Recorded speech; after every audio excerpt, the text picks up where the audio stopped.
এই শোনো না গো, বলছি তুমি দপ্তর যাওয়ার পথে আজ একটু মেয়েটাকে স্কুলে ছেড়ে দিও। কেন তুমি যাবে না? বাড়িতে অনেক কাজ, আর ইচ্ছাও করছে না। বেশ, আমি ওকে স্কুলের সামনে নামিয়ে দিয়ে তারপর না হয় দপ্তরে যাব, কেমন? ঠিক আছে, আমি তোমাদের বেরোবার পরই রান্না চড়িয়ে দেবো। দুপুরে বাড়িতে খাবে তো? হ্যাঁ হ্যাঁ, বাড়িতেই খাবো। বিকেলে আবার একটু বাবাকে দেখতে যেতে হবে। কেন, তার আবার কি হলো? ভানুকে দিয়ে কাল খবর পাঠালো, শরীর নাকি খুব খারাপ করেছে। সে কি? আচ্ছা, তুমি আজকে গিয়ে খবর নিয়ে এসো। আর হ্যাঁ, এ কি টাকা কিসের জন্য আবার? বাবার সঙ্গে এতদিন পর দেখা করতে যাবে, খালি হাতে গেলে হয়? কিছু ফলমূল আর মিষ্টি হাতে যেও, কেমন? বেশ, তাই নিয়ে যাব। যা, বাবার সঙ্গে বেরিয়ে পড়। তুমি দাদু ভাইয়ের বাড়ি একা যেও না কিন্তু মা, আমি স্কুল থেকে ফিরলে আমিও যাব। এই সাবধানে যেও তোমরা। প্রতিদিন তোমার কারণে দেরি হয়ে যায়। আমার কি দোষ? আমি তো রোজই ডেকে দিই, আজ শরীরটা একটু খারাপ করছিল তাই আর কি। চুপ করে তো, তুমি আর তোমার এই শরীর খারাপ যত সব বাহানা। এভাবে কেন বলছো গো? রোনা তো কি করবো শুনি? প্রতিদিন এভাবে দেরি করতে থাকলে আমাকে চাকরি থেকে বের করে দেবেন বাবু, এরপর সংসার কে চালাবে শুনি? তোমায় কত করে বললাম আমাকে একটা সেলাই মেশিন কিনে দিতে, তা দিলে এখন ওই সেলাই মেশিন কিনে দু একটা জামা কাপড় সেলাই করে কত কামাই করবে? বেশি না হোক অন্তত কিছু টাকা হলেই তো সংসারে আসতো। তোমার এত সংসারে চিন্তা করতে হবে না।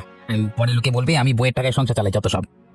কিন্তু এসো না, এই সাত সকালে তোমার এসব মানে কথা শুনবার কোনো ইচ্ছা, আমি চললাম। আর এই মেশিন কেনবার বেশি ইচ্ছে হলে তোমার এই বুড়ো বাড়িতে থাকবে শুনি, কোনো দরকার নেই, কোথাও যাবে না। তাকে গিয়ে বলে যত সব। বাবার শরীরটা খুব খারাপ করেছে গো, কালকে ভানু এসে বললো আজকে গিয়ে একটু দেখে আসবো। নেকা, শরীর খারাপ দেখতে যাবে, কোনো দরকার নাই, তুমি ওখানেও যাবে না। কিন্তু বাবা যে ব্যাস, যা বললাম তাই শেষ কথা। আর মেয়েটাকে সময় মতো স্কুল থেকে নিয়ে এসো, যেন দেরি না হয়। হ্যাঁ,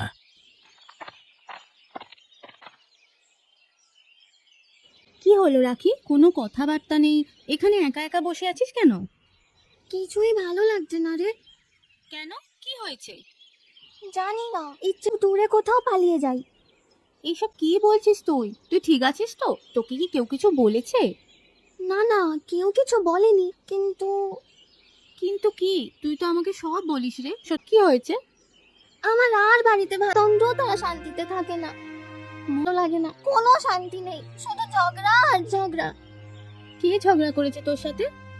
আমার সঙ্গে কেউ কেন ঝগড়া করতে যাবে? আমি মা আর বাবার কথা বলবো। মন খারাপ করিস না, এমন তো একটু একটু হবেই। তোর মা বাবা তো সবসময় মিলেমিশে থাকে, তাই তুই আমার কষ্টটা বুঝতে পারবি না। এভাবে বলছিস কেন? বুঝতে পারছি তুই মন খারাপ হওয়াটাই স্বাভাবিক, কিন্তু মনে কোনো ভুল চিন্তা ভাবনা আনিস না, এটা ঠিক নয়। তাহলে কি করব আমি, তুই বল। একটুখানি সময় দে, দেখবি একদিন তারা নিজেদের ভুলটা ঠিক হবে, আবার সবটা ঠিক হয়ে যাবে। এক কাজ কর, আজকে বিকেলে তুই আমাদের সঙ্গে চল। তোদের সঙ্গে কোথায়?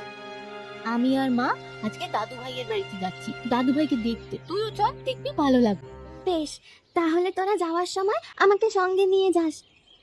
ঠিক আছে, চল চল, এখনই ক্লাস শুরু হয়ে যাবে, তাড়াতাড়ি ভেতরে চল। হ্যাঁ হ্যাঁ, চল চল।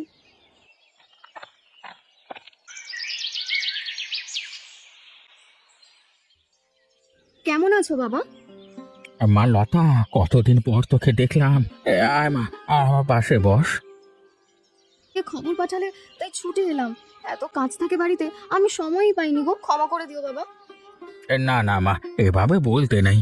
বিয়ের পর মেয়েদের তো এমনই হয়, এতে ক্ষমা চাওয়ার কিছু নেই। আমি কিছু মিষ্টি আর ফল এনেছি, ফলগুলো খাবে কিন্তু, ফেলে রাখবে না একদম। এসবের কি দরকার ছিল? আরে তোমার জামাই দপ্তরে যাওয়ার আগে বলে গিয়েছে যেন তোমার জন্য ফলমূল নিয়ে যাই, না আনলে আবার সে রেগে যেত।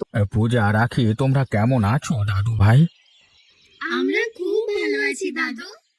নীলিমাকেও তো খবর পাঠালাম, সে এলো না যে। মায়ের শরীরটা খুব একটা ভালো, তাই মা আসতে পারেনি, আমায় পাঠালো। যাক যাক, খুব ভালো। তোমার শরীর এখন কেমন বাবা? বেশি খারাপ লাগছে? না রে মা, তোদের দেখে আমার শরীর মন একদম চাঙ্গা হয়ে গিয়েছে। বুঝলে খগেন, আমার ছেলের সামনে বিয়ে, কিন্তু একমাত্র ছেলে বলে কথা, কোনো বড় উপহার না দিলে মনে শান্তি পাবো না। বাবু, আপনি তো চাইলেই সব পারেন, বড় আপনার জন্য তেমন কোনো ব্যাপার নয়। যা বলেছ, তবে ভাবছি মানে ছেলের জন্য একটা ছোটখাটো জমি কিনে একটা বাড়ি করে দেব। পরিকল্পনাটা মন্দ নয়, করতেই পারেন, আপনার একমাত্র ছেলে বলে কথা। ভালো জায়গা কোথায় পাবো? আর জায়গা জমির আজকাল যা দাম।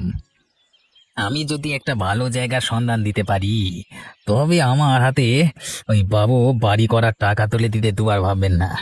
কি হলো, কিছু বলছো না যে? বাবু ঠিকই বলেছেন, জায়গা জমি তো ভীষণ দাম। তবে যদি আমি আপনাকে একটা ভালো জমির সন্ধান দিতে পারি, মানে তাও যদি বিনা পয়সা হয়। বিনে পয়সায়? কোনো টাকা মানে খরচ করতে হবে না, শুধু একটু খুশি করে দিলেই হবে আমাকে। হ্যাঁ, এই বেশ, তুমি যদি আমাকে এমন কোনো জায়গার সন্ধান দিতে পারো তবে আমি তোমাকে নগদ 5,000 টাকা পুরো। নগদ 5,000 টাকা? ঠিক আছে বাবু, আপনি তৈরি থাকুন, আমি কাল পরশু আপনাকে জায়গা দেখাতে নিয়ে যাবো। ঠিক আছে? বেশ, তাহলে তো আর কোনো চিন্তাই থাকলো না। যখনই পারো আমাকে বলো, কেমন? তে যাবো তোমার সঙ্গে।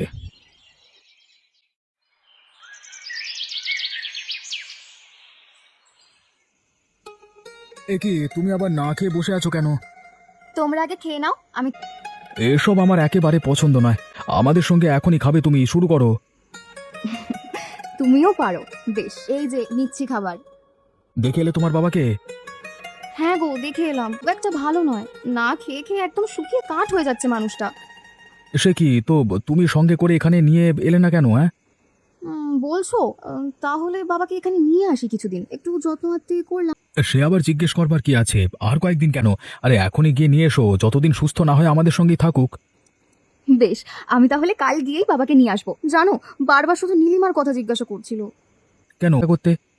না, বাবা ওকেও খবর পাঠিয়েছিল, শুনলাম ওর নাকি শরীর খারাপ। বাবা জানো, আজকে রাখি স্কুলে বলছিল প্রতিদিনই নাকি ওর বাবার সাথে ওর মায়ের ঝগড়া লেগেই থাকে। রাখির ভীষণ মন খারাপ। তাই নাকি? এই খগেন আর ভালো হলো না, বুঝলি? কই, নীলিমা তো আমায় এ ব্যাপারে কিছুই বলেনি। এসব কথা কি আর বলা যায় সকলকে? তবে খগেন যে চরিত্রের লোক, ও দৈনিক অশান্তি করবে এতে আমার কোনো সন্দেহ নেই। দেখি, আমি তাও গিয়ে একবার নীলিমার সঙ্গে কথা বলবো। হ্যাঁ যেও, আর তোমার বাবাকে আমাদের বাড়ি নিয়ে আসবে। অসুস্থ মানুষ একা একা কখন কি হয় ঠিক নেই। হ্যাঁ, নিয়ে আসবো। আমাকে কোথায় নিয়ে এলি খগেন? বাবু এই তো সেই জমি, যে কথা আপনাকে বলেছি। এটা? হ্যাঁ বাবু, এটা হলো আমার শ্বশুর মশাইয়ের জমি। এটি তার বাবার মানে সময়ের জমি বাবু। হ্যাঁ, এখন অনেক দামি জমি। তবে তোমার শ্বশুর এই জমি যদি দিতে না চায়? বাবু, দুই মেয়ে বিয়ে দিয়ে এখন তিনি একাই থাকেন, বুড়ো মানুষ। ধমক দিয়ে বের করে নিলে কিচ্ছু করতে পারবে না। হ্যাঁ, কিন্তু কোনো চিন্তা করবেন না বাবু, আমি তো আছি। হ্যাঁ ঠিক আছে, তাহলে তুমি যখন বলছো জায়গা আমার বেশ পছন্দ হয়েছে, এই জায়গা নিয়ে গেলে খুব ভালো হতো। আপনার জায়গা পছন্দ হয়েছে, এটাই অনেক। বাকিটা আমার উপর ছেড়ে দিন বাবু। বেশ, 1 সপ্তাহ সময় দিলাম। কিভাবে কি করতে হয় করো, এরপর আমি বাড়ির কাজ শুরু করব। 1 সপ্তাহ ঢের সময়। হ্যাঁ, ততদিনে আমি সব কথা বলে নিয়ে তারপর সব প্রস্তুতি নিতে রাখবো বাবু। বেশ, 1 সপ্তাহ পর তাহলে আমি আমার ছেলে নিয়ে এসে এখানে জায়গাটা দেখিয়ে সব ঠিকঠাক করে ফেলবো, কেমন? আশা করি ছোট বাবুর এই জায়গাটা বেশ পছন্দ হবে। আমি আজকে আমার শ্বশুর আর স্ত্রীর সাথে ব্যাপারে কথা বলবো। চলো তাহলে, এবার আমার যাওয়া উচিত। হ্যাঁ হ্যাঁ বাবু, আসুন আসুন, আমি আপনাকে বাড়ি অব্দি পৌঁছে দিয়ে আসছি।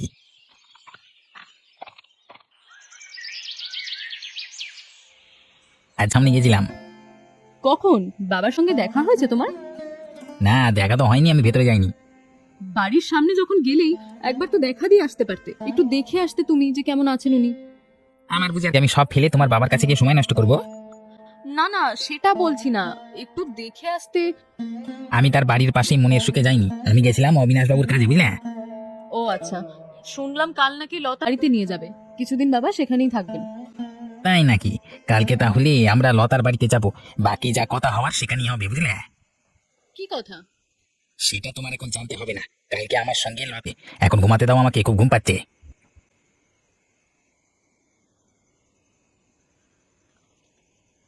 আপনার শরীর এখন কেমন আছে? এই চলছে কোনো রকমে। তুমি কেমন আছো বাবা? ভালোই আছি। এই সংসার চিন্তা সব নিয়ে দিন যাচ্ছে আর কি। তা আজকে হঠাৎ এখানে কি মনে করে আসা হলো খগেন? এই ভালো প্রশ্ন করেছে গোপাল। বাবার সাথে খুব জরুরি কথা ছিল, শুনলাম তিনি এখানেই, তাই চলে এলাম আর কি। মতলব ছাড়া যে তুমি কোথাও যাওয়া আসা করো না সেটা খুব ভালো করেই জানা আছে। তবে বলো কি জরুরি কথা, আমরাও শুনি। বেশ বেশ, বলছিলাম যে বাবা যে বাড়িটা আছে সেটা তো বাবার পৈতৃক সূত্রে পাওয়া, মানে জমিতেই করা, তাই না? হ্যাঁ হ্যাঁ, ওই জমি আজ থেকে 55 বছর আগে আমার বাবা খরিদ করেছিলেন, আর তারপরে আমার নামে লেখা হয়। কেন? বলছিলাম ওই জমিটা অবিনাশ বাবুর খুব পছন্দ হয়েছে। আপনি আর 5 মিনিট। কি বলতে চাইছো কি তুমি? বলতে চাইছি এটাই, ওই জমিটা যদি অবিনাশ বাবুকে দেওয়া যায় আমাদের লাভ আর কি। ওই জমি বাবার পৈতৃক সম্পত্তি, আমরা ওই জমি বেচবো না। দেখো হবে, বেঁচে দিলে তো আমাদের লাভ, তাই না? আমাদের নয়, তোমার লাভ। তুমি নিজের লাভের জন্য এখন বাবার জমির উপর নজর দিচ্ছ, তাই তো? বাবা খগেন, তুমি যা বলবে আমি শুনবো, কিন্তু এই জমিটার কথার ভিটে মাটি পূর্বপুরুষের শেষ স্মৃতি, ওটা আমি বেচবো না। ভালো ভালো বললে যদি কাজটা না হয় তবে অন্যভাবে আদায় করে নিতে হবে, আমাকে সেটা বাধ্য করবে না বাবা। তোমরা যা করবার করো, বাবার পাশে তুমি কি করতে পারো? বেশ ভালোভাবে বললাম, বুঝলে না তো? এবার দেখো শুধু কি করি। চলো গিয়ে এখান থেকে চলো।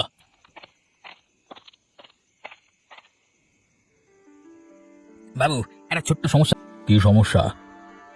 বাবু ওই যে সেদিন আমার শ্বশুর মশাই যে জমিটা দেখে এলেন। হ্যাঁ হ্যাঁ, সে কথা হলো তোমার, তা জমিটা আমার বেশ মনে ধরেছে, বুঝলে। সে তো জানি, তবে সমস্যা হচ্ছে আমার শ্বশুর কিছুতেই ওই জমি। সে কি? আমি যে আমার ছেলেকে ওই জমির কথা বলে দিয়েছি। আমি জানি বাবু, কিন্তু আমি অনেক চেষ্টা করেছি, কিছুতেই মানে কোনো কাজ হচ্ছে না। তোমার শ্বশুরকে তুমি বলো আমি তাকে 5,000 টাকা দেবো ওই জমি। এই 5,000 নয় বাবু, 50,000 বলে রাজি হবেন না তিনি। এখন কি করা যায় বলো তো? বাবু আমি মানে কেড়ে নেওয়া ছাড়া আর তো কোনো উপায় দেখছি না। কিন্তু কেড়ে নিলে তিনি এই বয়সে থাকবেন কোথায়? এখন যেমন তার বড় মেয়ের বাড়িতে উঠেছে তেমনই থাকবে, বুড়ো মানুষ কিছু করতে পারবে না। হ্যাঁ বেশ, যদি দখল করে নিতে হয় তবে তাই করব। আমি আমার ছেলেকে কথা দিয়েছি, কথার খেলাফ করতে পারবো না। এবার বুঝবে ওই বুড়ো হরিপদ, আমায় না বলবার পরিণাম।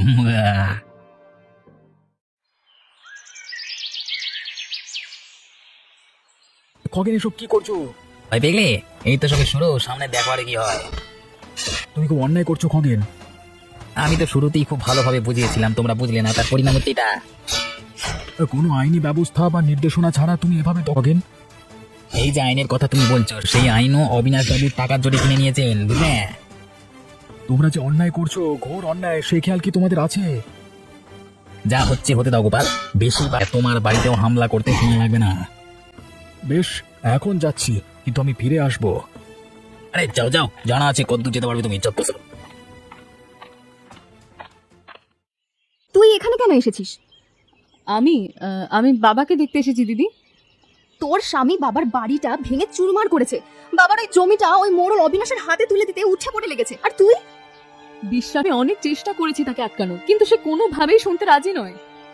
ব্যাস ব্যাস, অনেক হয়েছে। ওর কারণে আজ বাবার শরীরের অবস্থা আরো খারাপ, দুশ্চিন্তার আর শেষ নেই। কিন্তু এখানে আমার দোষটা কোথায়? কিন্তু দিন শেষে তুই ওর স্ত্রী, আর ওর মতো লোকের সাথে তোকে সংসার করতে হবে। এখন আমি কি করব তুই বল আমাকে। তোর কিছুই করতে হবে না, তুই এক্ষুনি এখান থেকে চলে যা। আজকের পর থেকে তোর সঙ্গে আমার আর সম্পর্ক শেষ। এত বড় শাস্তি আমাকে দিস না লতা, তোরা ছাড়া আমার আর কি আছে বল। আমার স্বামীর ভুলের শাস্তি আমাকে দিস না। তোর এসব কান্নার এখন কোনো মূল্য নেই, চলে যা এখান থেকে। মা লতা, ও তো আমারই মেয়ে, আর ওর তো কোনো দোষ নেই। তুই তোর বোনের সঙ্গে এরকম ব্যবহার করিস না মা। তুমি কোনো কথা বলো না বাবা, এতদিন চুপ করেছিলাম, এখন আর না। লতা, আমাকে এভাবে নিজেদের না লতা।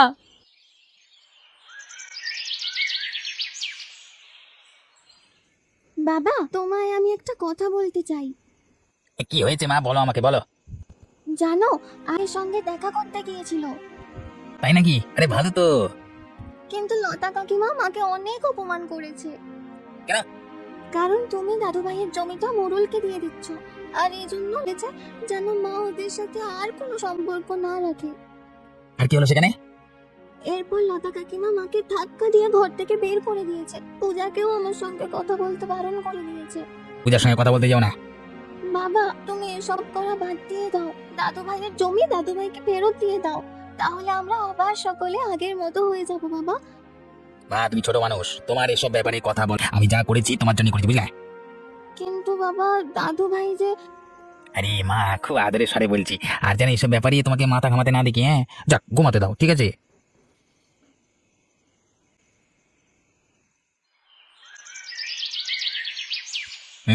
কি হচ্ছে সব এখানে? সবাই আমার বাড়ির সামনে ভাবে দাঁড়িয়ে আছো কেন? আপনি অন্যায়ভাবে আমার শ্বশুর হরিপদ মশাইয়ের জমি কেড়ে নিয়েছিলেন, তার প্রতিবাদে আমরা গেছি।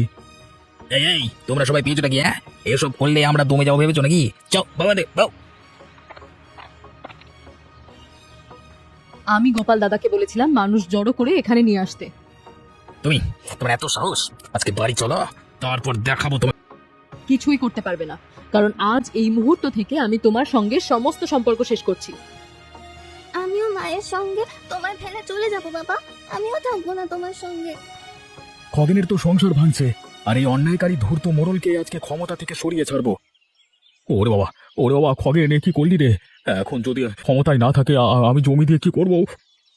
গিন্নি, গিন্নি তুমি ক্ষমা করে দাও। গিন্নি আমি বদলে যাবো, একদম ভালো হয়ে যাবো। গিন্নি এদিকে থামাও। তোমরা না থাকলে আমি কি নিয়ে বাজে বলো? ক্ষমা ক্ষমা করে দাও। ক্ষমা করতে পারি, কিন্তু ওই জমি তোমার হবে। আরে যদি ক্ষমতায় না থাকে জমি দিয়ে কি করব আমি? ওই জমি আমি তোমাদের ফেরত দিলাম, আর আমি নিজে আমার বাড়ি মেরামত করে দেবো। আমাকে ক্ষমা করো, ক্ষমা করো আমাকে।